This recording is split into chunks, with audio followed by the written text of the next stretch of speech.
আজকে এই ইরানের পরমাণু স্থাপনায় হামলার পর ইসরায়েল, আমেরিকা এবং ইরান এমন সব বক্তব্য দিচ্ছে যেটা আসলে পরস্পর বিরোধী।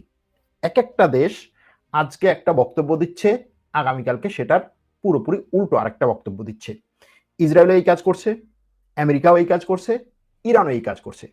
তাহলে এই ধরনের পরস্পর বিরোধী বা স্ববিরোধী বক্তব্যের পেছনে কি? এর মাধ্যমে কি ইরান, ইসরায়েল এবং আমেরিকা ভিন্ন ভিন্ন কিছু পরিকল্পনা করছে? যেমন ধরুন, কেউ কেউ বলছে যে ইরানের পরমাণু স্থাপনা পুরোপুরি ধ্বংস হয়ে গেছে। এটা ছিল আমেরিকার একেবারে শুরুর দিক থেকে, আক্রমণের পর থেকেই আমেরিকার বক্তব্য যে পরমাণু স্থাপনা পুরোপুরি ধ্বংস হয়ে গেছে। এমনকি আজকে সকালেও আমেরিকার পররাষ্ট্রমন্ত্রী বলেছেন যে ইরানের এই পরমাণু স্থাপনায় হামলার পর ক্ষয়ক্ষতির পরিমাণ নির্ধারণ করার জন্য যে আমরা সেখানে যাব এবং ক্ষয়ক্ষতির পরিমাণ নির্ধারণ করব, সেই জায়গায় তো আমরা খুঁজে পাচ্ছি না। মানচিত্র ওই জায়গায় নাই, পুরোপুরি মানচিত্র থেকে উধাও হয়ে গেছে। মানে আমরা ওটাকে বোমা মেরে এমন অবস্থা করছি যে মানচিত্রেই খুঁজে পাওয়া যাচ্ছে না। এটা হচ্ছে আমেরিকার পররাষ্ট্রমন্ত্রীর কথা, যে আমরা এখন ওখানে লোক পাঠাবো, তারপর হচ্ছে স্যাটেলাইট চিত্র নিব, তারপর হচ্ছে সেখানে আমরা ড্রোন পাঠাবো বা গোয়েন্দা পাঠাবো, সেখান থেকে তথ্য নিব কতটুকু কি ক্ষতি হয়েছে, কত অংশ ক্ষতি হয়েছে, ইউরেনিয়ামের কি পরিমাণ ক্ষতি হয়েছে, এগুলো নেয়ার তো কোনো সুযোগই নাই। ওই জায়গাটাই মানচিত্র নাই, এটা হচ্ছে তার কথা। তার মানে হচ্ছে সে বলতে চাচ্ছে যে পুরো তাদের যে আক্রমণ সেটা সফল। আমেরিকার রাষ্ট্রপতিও এই কথা বলছে যে তাদের যে আক্রমণ সেটা সফল এবং ইরান আর কোনোদিন পরমাণু অস্ত্রের অধিকারী হতে পারবে না। এটা তো স্বাভাবিক যে যদি সেই পরমাণু স্থাপনার জায়গায় যদি হচ্ছে মানচিত্রে না থাকে, সেই জায়গাটাকেই যদি তারা পুরোপুরি একেবারে নিশ্চিহ্ন করে দেয়, তাহলে তো ইরান আর কোনোদিন পরমাণু অস্ত্র তৈরি করতে পারবে না। কারণ এটার জন্য ইরানের 40 বছর পর্যন্ত অপেক্ষা করছে বা কাজ করছে। আজকে যে পর্যায়ে আসছে সেটা পাওয়ার জন্য সেই ইরানের সবকিছু যদি 40 বছর ধরে তিলে তিলে করা সবকিছুই যদি ধ্বংস করা হয়, তাহলে তো এটা ইরানের জন্য আবার 40 বছর পিছনে ফিরে যাওয়া স্বাভাবিক। কিন্তু এখানে ইসরায়েল বলছে শুরুর দিকে যে এখানের এই পরমাণু স্থাপনায় আক্রমণের পর খুব বেশি ক্ষয়ক্ষতি হয়নি। প্রথমে ইসরায়েলের কিছু গণমাধ্যম বলছে, ইসরায়েলের কিছু রাজনৈতিক ব্যক্তিরা বলেছে। এরপরে মার্কিন যুক্তরাষ্ট্রের ট্রাম্প বিরোধী গণমাধ্যমগুলো এটাকে ব্যাপকভাবে প্রচার করছে। মার্কিন যুক্তরাষ্ট্রের ট্রাম্প বিরোধী গণমাধ্যম, যে এরকম কোনো কিছু নেই। যখনই ট্রাম্প বিরোধী গণমাধ্যম দ্বারা নিউ ইয়র্ক টাইমস, তারপরে হচ্ছে ওয়াশিংটন পোস্ট, সিএনএন, এরা যখন এই প্রচার করা শুরু করলো যে এখানে কোনো ধরনের বেশি একটা ক্ষয়ক্ষতি হয়নি, ইরান এগুলোকে সরিয়ে নিয়েছে, ইরানের বিভিন্ন গণমাধ্যম এরকম বক্তব্য দেওয়া শুরু করলো, ইরানের কর্তব্যরত ব্যক্তিরা এরকম শীর্ষ কর্মকর্তারা এরকম বক্তব্য দেওয়া শুরু করলো, তখন ট্রাম্প এটার উপরে আরো ঝাঁপিয়ে পড়ে এটার বিরুদ্ধে, যে এই সমস্ত গণমাধ্যম আসলে আমি যে এত বিশাল একটা কাজ করছি, আমাকে মূলত তারা আমার বিরোধিতা করার জন্য, আমার এই যে এখানে একটা ক্রেডিট পাচ্ছে, এখানে এত বড় কাজ করছি, এটাকে তারা মানে এই সফলতাটাকে তারা ঈর্ষা করার জন্য এগুলো করেছে। এ পর্যন্ত ঠিক আছে। এখন আজকে এসে ট্রাম্প এবং তার সরকারের কর্মকর্তারা কিছুটা নমনীয় হয়েছে। তাদের কথা হচ্ছে যে হ্যাঁ, আমরা আক্রমণ করেছি, এই আক্রমণে সেটার অনেক বেশি ক্ষতি হয়েছে এবং এমন পরিমাণে ক্ষতি হয়েছে যে ইরান আগামী কয়েক দশকে পরমাণু অস্ত্র তৈরি করতে পারবে না। এরপরে বলা শুরু করলো যে ইরান অদূর ভবিষ্যতে পরমাণু অস্ত্র তৈরি করতে পারবে না। তারপরে বলা শুরু করলো যে ইরান যদি আবার এই কাজ করে, তাহলে আমরা এর চেয়ে অনেক বেশি আক্রমণ করব। তো যদি সে পরমাণু অস্ত্র তৈরি করার কোনো অবস্থানই না থাকে, তাহলে কেন এই প্রশ্ন আসছে যে ইরান যদি আবার এই কাজ করে?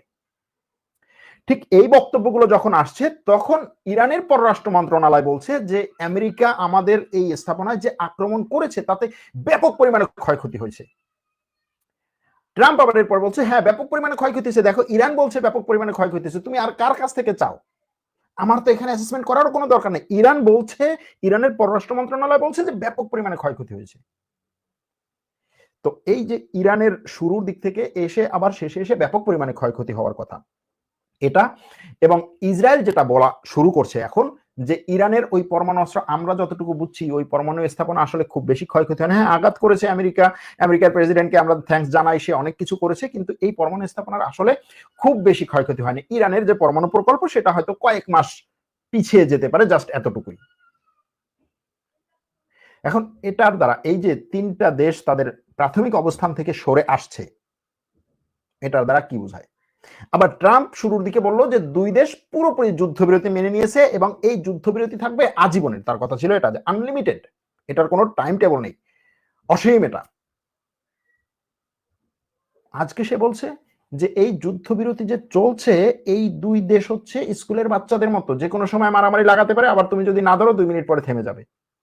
এই কথা বলার পর আবার ট্রাম্প বলছে যে এই দুই দেশ এখন এমন ভাবে একে অপরের উপরে হচ্ছে আক্রোশ হয়ে আছে যে যে কোনো সময় আবার যুদ্ধ লেগে যেতে পারে এবং সেটা খুব শীঘ্রই হতে পারে। আবার এই কথার পরেই আবার ট্রাম্প বলছে যে আগামী সপ্তাহে ইরানের সাথে আমেরিকার একটা চুক্তি হওয়ার সম্ভাবনা আছে এবং সেই চুক্তিতেই পরমাণু বিষয়ক বিষয়টি থাকবে। সেটা যদি না থাকে তাহলে আমি সেই চুক্তির কাছাকাছিও যাব না। আবার সমসাময়িক সময়ে ইরানের পার্লামেন্ট সিদ্ধান্ত নিয়েছে যে তারা আন্তর্জাতিক পরমাণু সংস্থার সাথে কোনো সহযোগিতা করবে না, আন্তর্জাতিক পরমাণু সংস্থাকে কোনো সহযোগিতা করবে না। মানে আন্তর্জাতিক পরমাণু সংস্থা থেকে তারা পুরোপুরি হচ্ছে নিজেদের সদস্যপদ তুলে নেয়নি, কিন্তু আন্তর্জাতিক পরমাণু সংস্থাকে কোনো সহযোগিতা করবে না। ওদিকে আন্তর্জাতিক পরমাণু সংস্থার প্রধান বলছে যে ট্রাম্পের পররাষ্ট্রমন্ত্রী যেটা বলছে যে ইরানের ব্যাপক পরিমাণে ক্ষয়ক্ষতি হয়েছে, তার কথা হচ্ছে যে ইরানের মধ্যে থেকে অনেকেই আমাকে বলছে যে না, ইরানের খুব বেশি ক্ষয়ক্ষতি হয়নি, তারা পরমাণু স্থাপনাগুলো, পরমাণু ওখানে যে ইউরেনিয়াম যেগুলো ছিল সেগুলোকে সরিয়ে নিয়েছে এবং সেগুলো কোন জায়গায় নিয়েছে আমরা জানি না, সেগুলোকে আরো সুরক্ষিতভাবে রেখেছে এবং আমার লোকজনকে সেই জিনিসগুলো, সেই জায়গাগুলো পরীক্ষা করতে দেয়া দরকার। যদি তারা পরীক্ষা করতে না দেয় তাহলে এটা হবে ইরানের জন্য একটা বড় অশনি সংকেত। এই যে বক্তব্য, আন্তর্জাতিক পরমাণু সংস্থা এবং ইসরায়েল মোটামুটি কাছাকাছি টাইপের বক্তব্য দিচ্ছে, ট্রাম্প পুরোপুরি সেটার ভিন্ন একটা বক্তব্য দিচ্ছে। ইরান যে বক্তব্য এতদিন ধরে দিয়ে এসেছিল সেখান থেকে সরে এসে ট্রাম্পের কাছাকাছি একটা বক্তব্য দিচ্ছে। ইরান ট্রাম্পকে সাপোর্ট দিচ্ছে, এক কথায় বলতে গেলে যে ট্রাম্প যে কথা বলছে ইরানও সেটার মতোই বলছে যে হ্যাঁ, আমাদের পরমাণু স্থাপনা আসলেই ধ্বংস হয়েছে, দেখো ট্রাম্প যেটা বলছে ঠিক আসলেই অনেক ধ্বংস হয়েছে এবং এটা আমাদের কাছে নাই, বা সেখান থেকে আমরা আসলে খুব বেশি কিছু সরাতে পারিনি।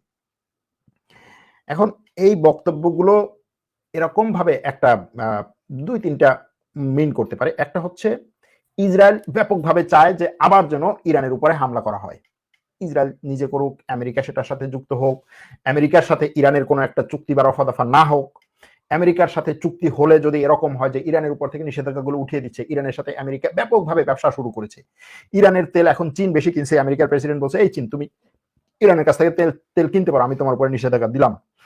এখন সেটার চেয়েও যদি, চীনের চেয়েও যদি বেশি তেল আমেরিকা কেনা শুরু করে এবং এটার বিপরীতে যদি আমেরিকা ইরানের উপর থেকে নিষেধাজ্ঞা উঠিয়ে দেয় এবং এই যে বারবার আমেরিকা যে কথাটা বলছে যে ইরানের পরমাণু স্থাপনা আমরা ধ্বংস করে ফেলছি, সুতরাং ওই দিকে আর তাকানোরই দরকার নাই, ওটা নিয়ে পর্যবেক্ষণেরও দরকার নাই, ওটার পরীক্ষা নিরীক্ষার দরকার নাই, ওটা নজরে রাখার দরকার নাই,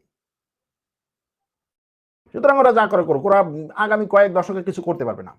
যদি এরকম একটা কিছু ট্রাম্প মানে ছাড় দিয়ে দেয় তখন ইসরায়েলের কি হবে? এখন ইসরায়েল এর জন্য চাইছে যে হচ্ছে এই রেটরিক এত বেশি ভাবে চাপিয়ে দিয়ে ট্রাম্পের আশেপাশের লোকদেরকে এবং ট্রাম্পকে এখান থেকে সরিয়ে আনতে। এবারে আসি বাস্তব প্রশ্ন, যে আসলেই কি এই ইরানের পরমাণু স্থাপনা ধ্বংস হয়েছে, ইউরেনিয়াম ধ্বংস হয়েছে, ইউরেনিয়াম তার হাত থেকে চলে গেছে এবং সে কি আসলে পরমাণু অস্ত্র তৈরি করবে, করতে যাচ্ছে নাকি করবে না? 3-4টা বিষয় আছে এখানে। এক হচ্ছে যেই সমস্ত তথ্য, উপাত্ত, বক্তব্য এবং সেগুলোকে সাপোর্টিং যে সমস্ত ফুটেজ, ভিডিও বা হচ্ছে যেসব স্যাটেলাইট চিত্র আসছে তাতে মনে হচ্ছে যে ট্রাম্পের কথা সঠিক না। ইরানের পরমাণু স্থাপনা ধ্বংস হয়নি, ইরানের ইউরেনিয়াম ধ্বংস হয়নি, ইরান যেটা শুরুতে বলেছে যে হ্যাঁ সেই ইউরেনিয়াম সরিয়ে নিয়েছে সেটাই সঠিক।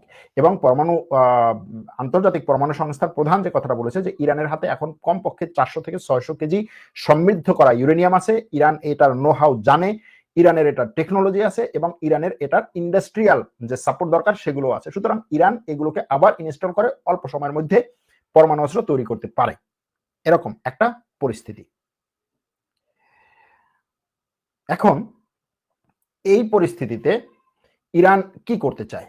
ইরান আন্তর্জাতিক পরমাণু স্থাপনাকে বলছে যে না, তুমি আমার এই সমস্ত জিনিসে আর তোমার এসে দেখার দরকার নেই, তোমাকে অনেক দেখিয়েছি, যেই ইসরায়েলের পরমাণু অস্ত্র আছে তুমি তার কাছে গিয়ে বলতে পারো না যে তোমার পরমাণু অস্ত্র আছে, দেখি তোমার কয়টা পরমাণু অস্ত্র আছে, কিভাবে আছে, সেগুলো নিরাপত্তা কি, সেগুলো তুমি কার বিরুদ্ধে মারবা, এটা বলতে পারতেছো না। আমার পরমাণু অস্ত্র নাই, আমি সবকিছু দেখাচ্ছি আর তুমি আমার বিরুদ্ধে হচ্ছে উল্টোপাল্টা রিপোর্ট করতেছো, দরকার নেই তোমাকে আমি সহযোগিতা করবো না। এক, দ্বিতীয় হচ্ছে এই সহযোগিতা না করার সাথে সাথে ইরান পরমাণু চুক্তি থেকে, আন্তর্জাতিক পরমাণু চুক্তি থেকে বেরিয়ে যাওয়ার যে খবর আসছে, যদি সেটা সঠিক হয় তাহলে বোঝা যাবে যে ইরান এর পরে এই লেভেলে আসার পরে, অর্থাৎ 60% পর্যন্ত ইউরেনিয়াম সমৃদ্ধ করার পরে এর পরের লেভেলে সে দ্রুত যাওয়ার জন্য সে আন্তর্জাতিক এই যে পরমাণু কি বলে বিপরমাণুকরণ যে চুক্তি, অর্থাৎ পরমাণু অস্ত্র আমরা তৈরি করব না, এই চুক্তি থেকে বেরিয়ে সে খুব দ্রুত হয়তোবা পরমাণু অস্ত্র তৈরির দিকেও যেতে পারে। এক্ষেত্রে রাশিয়া এবং চীনের সাপোর্ট নেওয়ার বা সাপোর্ট পাওয়ার সম্ভাবনা খুব বেশি। আজকে ইরানের প্রতিরক্ষা মন্ত্রী চীন সফর করছেন, একই সাথে রাশিয়ার প্রতিরক্ষা মন্ত্রীও চীন সফর করছেন, এবং তারা 3 দেশের প্রতিরক্ষা মন্ত্রীরা সেখানে চীনে বৈঠক করবেন বলে ধারণা করা হচ্ছে। সুতরাং সেরকম যদি অবস্থা হয় তাহলে সেখান থেকে একটা নতুন আবার চীন রাশিয়া ইরান চুক্তি এবং সেখানে একটা এই জোটের সামরিক জোট হওয়ার একটা সম্ভাবনা আছে। এরকম কিছু হওয়ার ইঙ্গিত পাওয়ার কারণেই হয়তো এরকম হতে পারে যে ট্রাম্প সেখান থেকে তাদেরকে সরিয়ে এই এক একটা দেশকে এক এক ধরনের মহা দেখিয়ে সামনে আনতে চাইতে পারে। আগামী সপ্তাহে ইরান এবং আমেরিকার মধ্যে যে আলোচনা হবে এবং সেই আলোচনার পরে যদি একটা চুক্তি হয় তখন বোঝা যাবে যে আসলে এখানে ট্রাম্প ইরানকে কতটা দূরে সরে দিতে চাচ্ছে, কতটা সামনে টেনে এনে দিতে চাচ্ছে। ট্রাম্প বিভিন্ন সময় ইসরায়েলের বিরুদ্ধে বিভিন্ন ধরনের কথা বলে, কিন্তু ট্রাম্পের এখন এমন কোনো ক্ষমতা নেই যে সে ইসরায়েলের বিরুদ্ধে যাবে, এটা হচ্ছে বাস্তব কথা। ট্রাম্প যদি তার সবকিছু দিয়েও চায় যে সে ইসরায়েলের বিরুদ্ধে যাবে, ইসরায়েলের বড় কোনো সিদ্ধান্তের বিরুদ্ধে যাবে, তাহলে ট্রাম্প সেই জেএফ কেনেডির কি বলে ভাগ্য বরণ করতে পারে। এটা আমি বলছি না, এটা আমেরিকার বড় বড় সিনেটররা পর্যন্ত বলছে, যারা হচ্ছে ইসরায়েলের এই জায়নবাদী লবির বিরুদ্ধে কথা বলে, তারা পর্যন্ত বলছে যে আমেরিকাতে এখনো পর্যন্ত একজন রাষ্ট্রপতি ছিলেন যে ইসরায়েলের এই ধরনের ঘটনাগুলোকে, এই ধরনের কাজগুলোকে সরাসরি বিরোধিতা করেছেন, এমনকি তিনি ইসরায়েলের পরমাণু অস্ত্রের অধিকারী হওয়ার বিরুদ্ধে কথা বলেছেন এবং তাকে শেষ করে দেওয়া হয়েছে। শুধুমাত্র শেষ করে দেওয়াই হয়নি, তাকে গুলি করে হত্যা করার পর কিভাবে গুলি করা হয়েছে, কেন গুলি করা হয়েছে, কে করা হয়েছে, সব কিছুকে হচ্ছে ঢেকে রাখা হয়েছে এতদিন পর্যন্ত।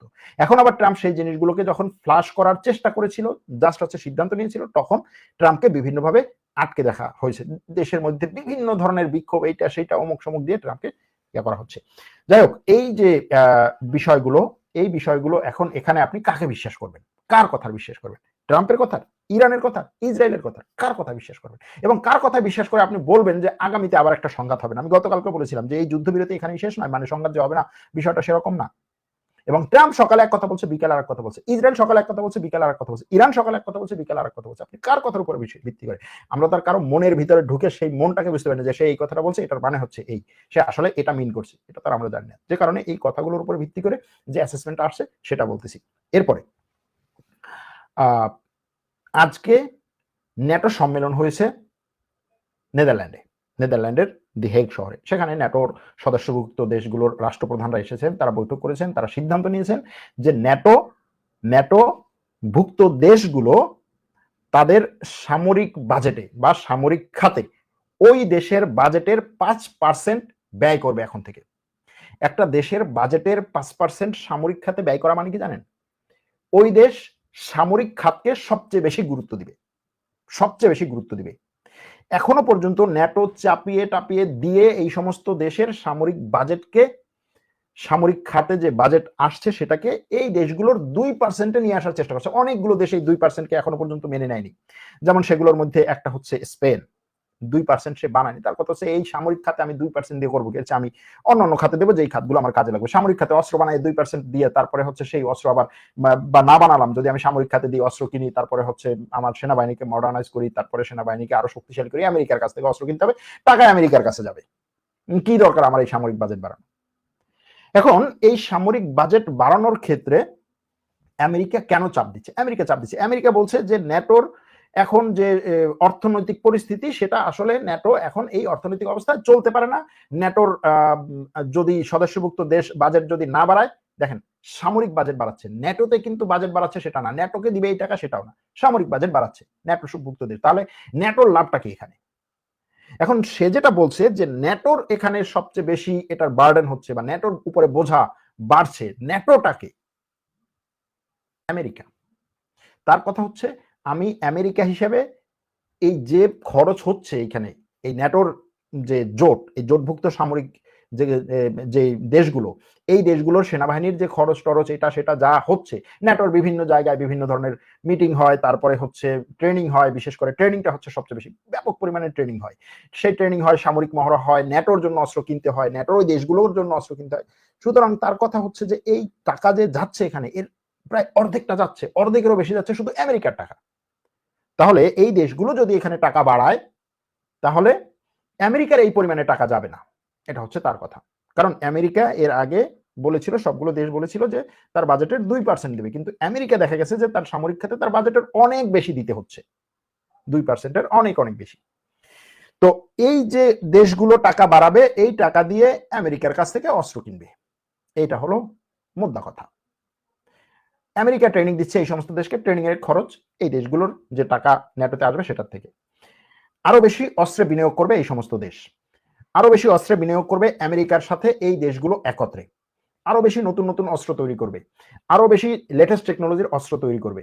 আমেরিকার প্রেসিডেন্টকে বলা হয়েছিল যে ইউক্রেনকে আপনি প্যাট্রিয়ট এয়ার ডিফেন্স সিস্টেম দিবেন কিনা, ইউক্রেনের তো দরকার। আমেরিকার প্রেসিডেন্ট বলছে কি যে ইউক্রেনের দরকার, আমাদের তো আরো বেশি দরকার, কারণ আমরা ইসরায়েলকে দিয়ে শেষ করতে পারছি না, আজকে সে বলেছে। তো এই যে ব্যাপক পরিমাণে অস্ত্র দেয়া এবং এই যে প্রস্তুতি নেওয়া, 5% কি জিনিস? 5% মানে হচ্ছে $1 ট্রিলিয়ন 30টা দেশ সামরিক খাতে ব্যয় করবে। সুতরাং এই অবস্থায় যাওয়া মানে হচ্ছে এই অঞ্চলে বা এই বিশ্বে যুদ্ধ খুব সহজে শেষ হওয়ার দিকে না।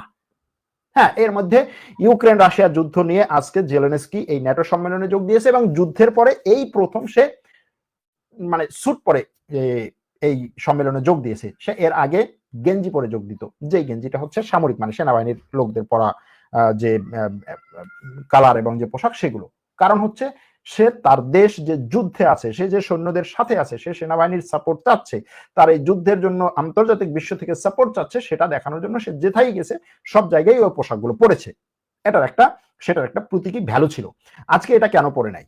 দুটো কারণে। একটা হচ্ছে সে ট্রাম্পের সাথে বৈঠক করেছে, মোটামুটি 50 মিনিট একটা বৈঠক হয়েছিল। এর আগে ট্রাম্প বলছে যে তুমি আমাকে অসম্মান করছো, আমি একজন প্রেসিডেন্ট, আমার সাথে পোশাক পরে আসতে হবে, তুমি একটা ফর্মাল পোশাক পরে আসবে, তুমি কি এই সমস্ত খ্যাত পোশাক পরে আসছো আমার পাশে বসছো, তুমি কি আমাকে মূল্যায়ন করো না? কারণ এটা স্বাভাবিক যে আপনি যখন কারোর সাথে দেখা করতে যাবেন বা আপনাদের কাছে যদি গেস্ট আসে অথবা আপনি কোথাও গেস্ট হয়ে যান, সেটা একটা ড্রেস কোড থাকে। এটা হচ্ছে ট্রাম্পের কথা। আর জেলেনস্কির কথা ছিল যেখানে আমার দেশে হাজার হাজার লক্ষ লক্ষ মানুষকে মারছে, আমার দেশের সেনাবাহিনীর যুবক ছেলেরা, তারপরে হচ্ছে বৃদ্ধরা যেখানে ফ্রন্ট লাইনে যুদ্ধ করছে, সেখানে আমার এই ড্রেস কিছু নেই। তো এই যে ট্রাম্পের সাথে এর আগের বার দেখা করা যে ঝামেলা হয়েছিল, সেটা থেকে বাঁচার জন্য। দ্বিতীয় হচ্ছে সিম্বলিক অর্থ, যে ইউক্রেন একটা বার্তা দিচ্ছে যে আমার দেশের যুদ্ধ আমি শেষ করার একেবারে কাছাকাছি চলে এসেছি। যদিও ট্রাম্প বলছে যে এই যুদ্ধ শেষ করা তার পক্ষে এত সহজ না, তিনি পুতিনের সাথে কথা বলবেন, পুতিনের সাথে কথা বলার পরে এই ইউক্রেন রাশিয়ার যুদ্ধ শেষ করার জন্য তিনি যে ইনিশিয়েটিভ গুলো নিয়েছিলেন সেগুলোর আরো দ্রুত যেন সামনে আগায় সেটার জন্য কাজ করবেন, কিন্তু তার কথা হচ্ছে যে এই যুদ্ধ খুব সহজে শেষ করা সম্ভব না। আবার ওদিকে ন্যাটোর সবগুলো দেশ আজকে যে ডিক্লারেশন দিয়েছে, ন্যাটো ডিক্লারেশন, সেখানে তারা বলেছে যে তারা ইউক্রেনের পক্ষে দাঁড়াবে। ন্যাটোর প্রধান বলছে যে গত বছর তারা ইউক্রেনকে $50 বিলিয়ন দিয়েছিল, এবছর তারা আরো বেশি দিবে। সুতরাং এই যে আবার একদিকে ট্রাম্প চাইছে যে ঠিক আছে যুদ্ধটা শেষ হোক, আবার ন্যাটো চাইছে যে না এখানে সে ব্যাপক পরিমাণে বিনিয়োগ করবে, এবং যে ডিক্লারেশন ন্যাটো দিয়েছে সেখানে কিন্তু ট্রাম্পেরও স্বাক্ষর আছে, এবং এই স্বাক্ষরের কারণে ট্রাম্পের সাথে এখন ইউরোপের যে সমস্ত দেশের সাথে একেবারে পুরোপুরি সাপে নেউলে একটা সম্পর্ক গত কিছুদিন ধরে ছিল, সেটা অনেকটাই প্রশমিত হয়েছে এবং অনেকটা এখন শিথিল হয়েছে। শিথিল না তো কি বলে, উষ্ণ হয়েছে। বিভিন্ন দেশের রাষ্ট্রপ্রধানদের সাথে তিনি বৈঠক করেছেন এবং তাদের সাথে ফ্রাঙ্কলি আলোচনা করেছেন এই সমস্ত বিষয়ে। তিনি বলছেন যে আমি ন্যাটোকে সাপোর্ট দিচ্ছি, ন্যাটো যদি সবগুলো দেশ 5% জিডিপির 5% দেওয়ার কথা বলে, যেহেতু জিডিপির 5% দেওয়ার ব্যাপারে সিদ্ধান্ত হয়েছে, তিনি বলছেন যে আমি ন্যাটোর পক্ষে আছি এবং ন্যাটোর সাপোর্টে আছি, এবং ন্যাটোভুক্ত যে কোনো দেশের উপর আক্রমণ করলে ন্যাটোর যে আর্টিকেল 5 যেটা, সেটাকে আমি সাপোর্ট করব। আর্টিকেল 5 এ কি আছে যে ন্যাটোভুক্ত কোনো দেশে আক্রমণ হলে ন্যাটো সবগুলো দেশ সেই দেশের পক্ষে দাঁড়াবে।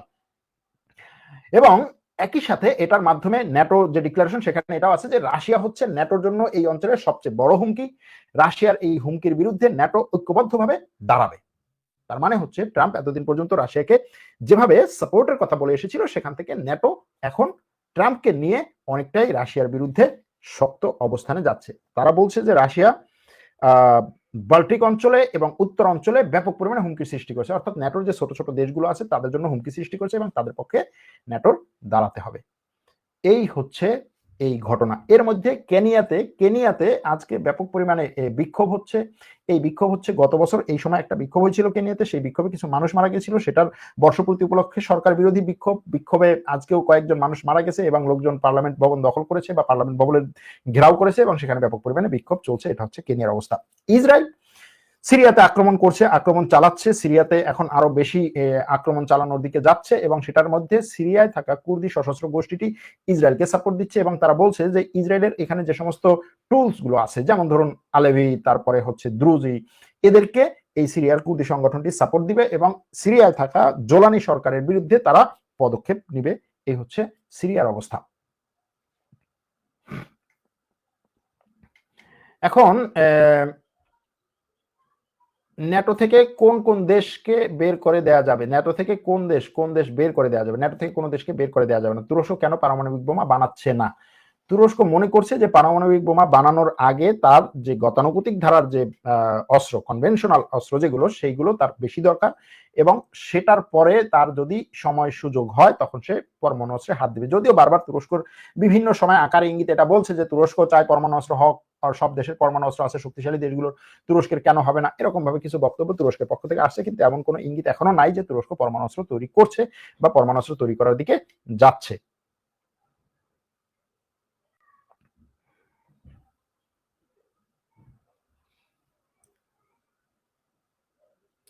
ইসরায়েল কেন যুদ্ধবিরতিতে গিয়েছে, এই প্রশ্নের উত্তর খুঁজছেন অনেকেই। ইসরায়েল কেন যুদ্ধবিরতিতে গিয়েছে? ইসরায়েল যুদ্ধবিরতিতে গিয়েছে দুই তিনটা কারণে। একটা হচ্ছে ট্রাম্প এই যুদ্ধে সরাসরি জড়াতে চায়নি, এবং ট্রাম্প এটাও বলেছে যে ইরানে আমি যে আক্রমণটা করেছি, এই আক্রমণটার মূল টার্গেটটাই ছিল এই যুদ্ধটাকে শেষ করা। এটা ট্রাম্প কিন্তু আজকে একেবারে স্পষ্ট করেছে যে এই আক্রমণের মূল টার্গেটই ছিল যুদ্ধটাকে শেষ করা। কারণ আমার একটা আক্রমণ দরকার ছিল, ইসরায়েল বারবার চাচ্ছিল, বারবার চাপ দিচ্ছিল, তো আমি একটা আক্রমণ করে ইসরায়েলকে দেখাবো, ঠিক আছে তুমি চাচ্ছ আক্রমণ, এই নাও তুমি আক্রমণ করলাম, এখন আসো যুদ্ধবিরতিতে। এবং ট্রাম্প এটার মাধ্যমে যুদ্ধবিরতি করেছে। আর ইসরায়েল যুদ্ধবিরতিতে গিয়েছে কারণ হচ্ছে আমেরিকা এই যুদ্ধে সরাসরি ঢুকতে চায় না, এক। দ্বিতীয় হচ্ছে আমেরিকা এই যুদ্ধে ঢুকলে মধ্যপ্রাচ্যের যে সমস্ত দেশের সাপোর্ট দরকার সেই দেশগুলো সরাসরি এই যুদ্ধে জড়াতে চায়নি, কারণ ইরানের সাথে যুদ্ধে জড়ানো মানে মধ্যপ্রাচ্যের প্রত্যেকটা দেশ সরাসরি যুদ্ধে জড়ানো। এটা সিরিয়ার মতো না, এটা ইরাকের মতো না। দুই, তৃতীয় হচ্ছে ইরান এই যুদ্ধ যদি কন্টিনিউ হতো, ইরান হয়তোবা সরাসরি রাশিয়া এবং চীনের কাছে পুরোপুরি সামরিক সাপোর্ট চাইতো এবং একটা সামরিক চুক্তি করতে চাইতো। যদি যুদ্ধ দীর্ঘায়িত হতো তাহলে এই যুদ্ধ তৃতীয় বিশ্বযুদ্ধের দিকে যাওয়ার সম্ভাবনা ছিল। আর চতুর্থ হচ্ছে ইসরায়েল সামরিক দিক থেকে তার দুর্বলতা প্রকাশ পেয়েছে, সামরিক দিক থেকে বহু দুর্বলতা ইসরায়েলের প্রকাশ পেয়েছিল, এবং এই যুদ্ধে যদি আমেরিকা পাশে পুরোপুরি সবকিছু দিয়ে না থাকে, যেটা আমেরিকা বারবার বলেছে যে সে থাকবে না, তাহলে ইসরায়েলের আরো বেশি দুর্বলতা প্রকাশ পেত, এবং ইসরায়েল মানে এই যুদ্ধে তার অস্ত্রের সমস্যা, তার লোকদের নিরাপত্তা সমস্যা, এরকম অনেক ধরনের সমস্যায় ভুগত, যে কারণে এই যুদ্ধে ইসরায়েল যুদ্ধবিরতি মেনে নিয়েছে। এখন এই জন্যই সন্দেহ হয় যে ইসরায়েল এই যুদ্ধবিরতি মেনে নেওয়ার পরে আবার যদি সে আমেরিকার কাছ থেকে দেদারসে অস্ত্র নিয়ে, তারপরে হচ্ছে ইউরোপের আরো বিভিন্ন দেশ থেকে যারা যে পরিমাণে অস্ত্র তৈরি করে সেগুলো থেকে নিয়ে আবার নিজে সেইভাবে হচ্ছে আমেরিকার মধ্যে চাল চালিয়ে ট্রাম্পকে পাশে নিয়ে বা ট্রাম্পের উপর প্রেশার ক্রিয়েট করে পাশে নিয়ে আবার ইরানের উপরে হামলা করে কিনা, এরকম একটা অবস্থা। তবে ইরান বলছে যে ইসরায়েল যদি আবার হামলা করে, ইরান এখন যে হামলাটি করেছে তার চেয়েও অনেক শক্তিশালীভাবে ইরানের উপরে আক্রমণ করবে। তবে একটা কথা এখানে স্পষ্ট, সেটা হচ্ছে এই অঞ্চলে, এই মধ্যপ্রাচ্য অঞ্চলে সব সমস্যার মূলে হচ্ছে ইসরায়েল। এটা অনেকেই বলছেন, মাহাতির মোহাম্মদ পর্যন্ত বলছেন যে সব সমস্যার মূলে, এবং এ সমস্যা ক্রিয়েট করেই বেঁচে থাকতে চায়। তার জন্মই হয়েছে সমস্যা তৈরি করে বেঁচে থাকা। জন্ম থেকে জ্বলছি, বলে না, জন্ম থেকে জ্বলছি, জন্ম থেকে জ্বালাচ্ছে সে সবাইকে। প্রথমে ফিলিস্তিনের গ্রামের মানুষগুলোকে ঘরে ঘরে আক্রমণ করেছে একেবারে শুরুর দিকে, সে 48 সালে বা তারও আগে যখন এরা হচ্ছে ফিলিস্তিন আসছে, ঘরে ঘরে গিয়ে হচ্ছে ডাকাতি করেছে। তারপরে হচ্ছে ঘর থেকে মানুষদেরকে বের করে দিয়েছে, সেই ঘরে তারা হচ্ছে থেকেছে। তারপরে নাম কওয়াস্তে কিছু টাকা পয়সা দিয়ে প্রলোভন দেখিয়ে ঘর কিনেছে, তারপরে সেগুলো দখল করেছে, ভাড়া নিয়েছে, সেগুলো দখল করেছে। তারপরে হচ্ছে মানুষকে কি বলে ঠেকিয়ে রেখে তারপরে মানে সমস্যায় ফেলে তার কাছ থেকে তার জমি জমা হচ্ছে বন্ধক নিয়েছে, লিখিয়ে নিয়েছে, তারপরে সেগুলো দিয়ে সে আক্রমণ করেছে। তারপরে গ্রামে গ্রামে আক্রমণ করেছে, মহল্লায় মহল্লায় আক্রমণ করেছে, শহরে আক্রমণ করেছে। এভাবে এরপরে পশ্চিম তীরে রামাল্লায়, গাজায় আক্রমণ করেছে, তারপরে হচ্ছে এর পার্শ্ববর্তী দেশগুলোতে আক্রমণ করেছে, ইরানে আক্রমণ করেছে, সিরিয়ায় আক্রমণ করেছে, ইরাকে আক্রমণ করেছে, লেবাননে আক্রমণ করছে, ইয়েমেনে আক্রমণ করছে, এবং আক্রমণে একটা থামছে তো আরেকটা করছে, একটা থামছে তো আরেকটা করছে। সেটা যে এই মুহূর্তে যেভাবে চলছে, কিছুদিন আগে বা আজকে থেকে 10 বছর আগে হয়তো এই লেভেলে চলে না, কিন্তু চলতেছিল। সুতরাং তার এই আক্রমণ সে থামাবে না, যে কোনো ভাবেই হোক, যে কোনো সাপোর্টই হোক, সে এটা কন্টিনিউ করবে। এটা দর্শক, সম্পূর্ণ ভিডিওটি দেখলেন, আশা করি বিষয়টি বুঝতে পেরেছেন। এই নিয়ে আপনার গুরুত্বপূর্ণ মন্তব্যটি অবশ্যই কমেন্ট বক্সে জানিয়ে দিবেন। ধন্যবাদ।